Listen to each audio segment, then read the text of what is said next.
दहला विश्व हमारा, जब जब दहला विश्व हमारा, और जब जब बेमकसद खून बहा। चीन, रूस, जापान सभी ने भारत को एक दूत कहा, भारत को एक दूत कहा। My warm greetings to dignitaries. I am Mahira from Chhattisgarh, and I am here to speak on the topic of peace building and reconciliation, ushering in the era of no war. Taking pride in India's history is one of the parch pruns given by the Prime Minister in the age of Amrit Kal. And looking back at history, it is a proof that India has always been a harbinger of peace. No war does not mean that we have no reason to fight war. It only means that we give importance to peace by following values of compassion and forgiveness. It was the value of compassion that even after winning the war in Kalinga, Samrat Ashok decided to never wage a war and spend his entire life to preach the message of peace to countries as far as Greece.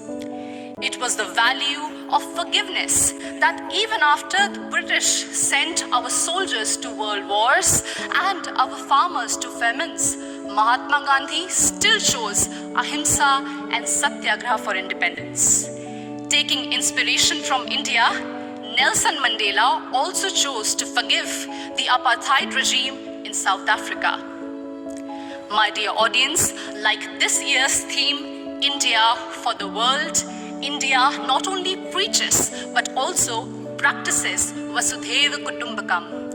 In India's G20 presidency, we advocate for a multilateral world in which no one country dominates another country. When China dominated Indo-Pacific, India rushed to help and support ASEAN countries. It acted east. When Sri Lanka needed loans, India was the first to give assurance to IMF. It showed that we believed in neighborhood first. And when Turkey, Syria were hit by deadly earthquakes, India rushed for their aid. It showed our brotherhood. Remember, in 1945, after testing the first atomic bomb, Oppenheimer quoted from Bhagavad Gita, "Now I have become death, the destroyer of worlds."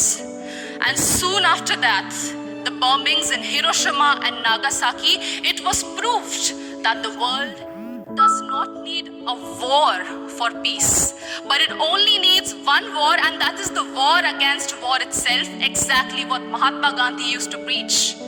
हमें युद्ध के खिलाफ एक वास्तविक युद्ध की जरूरत है. And that's why all of us need to unite for one single cause, our planet Earth. The conflicts in West Asia, Africa, and the constant quest for world dominance between USA and China are doing no good for sustainable and equitable development. And this is worse even in the post-COVID era, something which we cannot afford.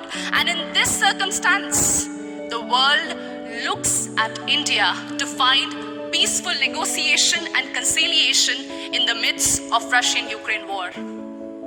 As the voice of Global South, we believe that few rich countries which have caused maximum war and pollution in the last century should pay for their mistakes by helping and not holding back technologies from poor countries. I understand that we might be divided by borders, but we believe that our culture, sports, and ideas could unite us. And in this condition, the world looks at International Solar Alliance for an equitable solution to green energy transition. Our jawar, bajra, and ragi are being celebrated as superfoods in world today. And the world looks at Ayush for a healthy lifestyle.